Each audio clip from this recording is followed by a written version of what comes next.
नमस्ते। मैं डॉक्टर लता अग्रवाल। आज हम एमए फाइनल ग्रुप बी के पेपर 6 के विषय भक्ति आंदोलन में संत परंपरा। प्रारंभ में हमने पढ़ा कि भक्ति क्या है, ईश्वरी तक पहुंचना, किस माध्यम से पहुंचना, सगुण के माध्यम से या निर्गुण के माध्यम से, वही भक्ति। भक्ति आंदोलन क्यों प्रारंभ हुआ? बच्चों, हमने प्रारंभ में देखा हमारी सभ्यता का प्रादुर्भाव सिंधु घाटी की सभ्यता को माना जाता है और उसमें खुदाई से प्राप्त अवशेषों के आधार पर हमें ज्ञात होता है कि वहाँ शैव परंपरा या शिव उपासना प्रचलित थी। इसके बाद में आर्य सभ्यता, वैदिक सभ्यता, जो पूर्णतः प्रकृति की उपासना पर आधारित थी और यज्ञ के माध्यम से वह उपासना करती थी। धीरे धीरे हम उत्तर वैदिक काल में एक नए स्वरूप के बारे में हमें जानकारी मिलती है, जो वेदों के बाद में जिसे वेदांत कहते हैं, उपनिषद कहते हैं। आध्यात्मिक, आदि प्लस आत्मिक, आत्मा का जन्म कैसे हुआ और आत्मा कहाँ जाके परमात्मा में विलीन होती है। इसी के आधार पर धर्म, अर्थ, काम, 3 पुरुषार्थ के बाद एक मोक्ष की अवधारणा स्थापित हुई। मोक्ष मतलब मुक्ति। आत्मा जैसे ही मुक्त होती है वह परमात्मा में किस प्रकार लीन होती है, वही मोक्ष का कारण बन गया और उस मोक्ष को प्राप्त करने का साधन सगुण भक्ति या निर्गुण भक्ति बनी। तो यह एक आंदोलन के रूप में हुई, क्योंकि यह भक्ति संत परंपरा, जो संत बने, जिन्होंने सत्य ईमानदारी से अपनी परंपरा को स्थापित किया, वह संत कहलाए। संत मंत्र का अर्थ है संतों के मार्ग पर चलना, अर्थात सत्य के मार्ग पर चलना। संत शब्द संस्कृत की धातु सद्य से बना और कई प्रकार से सत्य, वास्तविक, ईमानदार आदि के माध्यम से वह अंतिम सत्य, ईश्वर की शरण में जाना या ईश्वर की प्राप्त करना, आत्मा परमात्मा का विलीनीकरण के बारे में जो ज्ञान रखता है, वही संत कहलाया। संत शब्द के अंतर्गत जैसे भक्त शिरोमणि, संत शिरोमणि गुरु रविदास, संत कबीर, संत तुलसीदास। अब हम आदि शंकराचार्य से भक्ति आंदोलन के बारे में संत परंपरा के अंतर्गत प्रारंभ करते हैं। आदि शंकराचार्य अद्वैतवाद के प्रेरक थे, निर्गुण ज्ञानवादी थे, परंतु निराकार की उपासना के प्रतीक थे।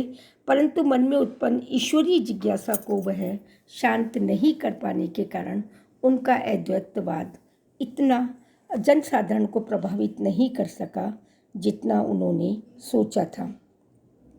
इसके बाद में रामानुजाचार्य आते हैं, जो विशिष्टाद्वैतवाद ज्ञान के स्थान पर सगुण भक्ति को महत्व देते हैं।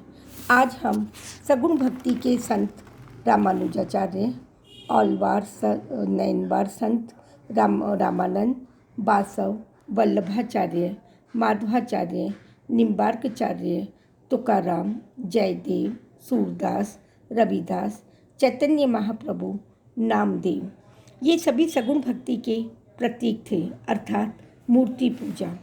हमने वैष्णव धर्म के अंतर्गत पढ़ा था ज्ञान, अहिंसा, अवतारवाद।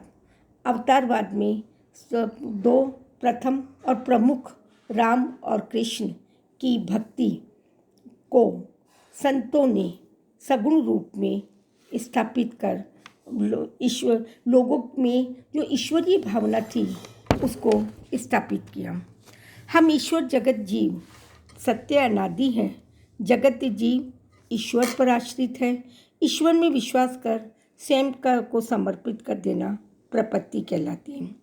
रामानुजाचार्य का विशिष्टाद्वैतवाद ज्ञान के स्थान पर सगुण भक्ति का प्रतीक बन गया। माधवाचार्य का द्वैतवाद सृष्टि सत्य है, जीव अर्थात आत्मा विष्णु ईश्वर के अधीन है। वल्लभाचार्य का शुद्धाद्वैतवाद जीव सत्य और नित्य है, आत्मा कभी मरती नहीं है। निम्बार्क द्वैताद्वैतवाद अल्पज्ञ जीव, एक छोटी सी आत्मा, सूक्ष्म आत्मा जो ब्रह्म का अंश है और ब्रह्म में ही लीन हो जाती है। इस प्रकार इन लोगों ने इसे स्थापित करने का हर संभव प्रयास किया और भक्ति आंदोलन या भक्ति की अवधारणा धीरे धीरे व्यापक और विस्तृत होती गई। क्योंकि ईश्वर जीव जगत तीनों सत्य हैं, अनादि हैं और जीव जगत को अनिवार्य रूप से ईश्वर पर आश्रित माना गया। ईश्वर में पूर्ण विश्वास करने वाला ही भक्ति का प्रतीक है और उसी के माध्यम से वह ईश्वर को प्राप्त कर सकता है। हालांकि राम और कृष्ण की भक्ति को जब उन्होंने सगुण रूप में स्थापित करने का प्रयास किया था तो उसमें चैतन्य महाप्रभु ने भजनों के माध्यम से, गीतों के माध्यम से और नृत्य के माध्यम से ईश्वर को रिझाने का प्रयास किया और वही उसकी मोक्ष या मुक्ति का आधार बना। वैकुंठवासी विष्णु के स्थान पर मानव शरीरधारी और राक्षस को संहार करने वाले राम को रामानंद, रामानुजाचार्य व अन्य संतों ने स्थापित किया।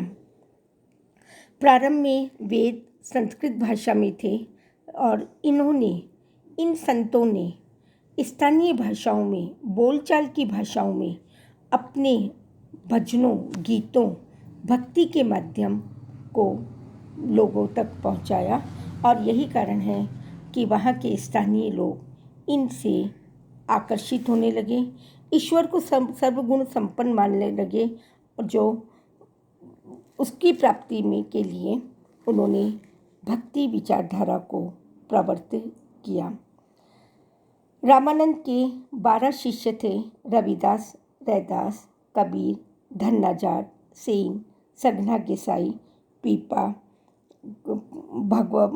भवानंद, सुखानंद, आशानंद, सुरसुरानंद, परमानंद, महानंद आदि ये ब्राह्मण थे और इन्होंने राम सीता की भक्ति पे बल दिया तो चैतन्य महाप्रभु, माधवाचार्य, वल्लभाचार्य, निम्बार्काचार्य, सूरदास आदि ने राधा कृष्ण की भक्ति पर जोर दिया।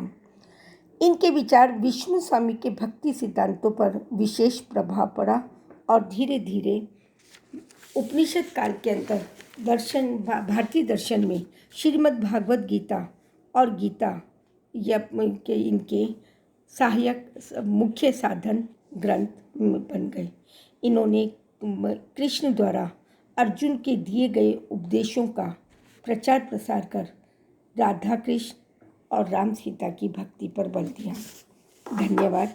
कल हम निर्गुण भक्ति के प्रेरक जो मूलतः कबीरदास जी, दादू, नानक थे और उनके आधार पर उन्होंने निर्गुण भक्ति को कैसे स्थापित किया।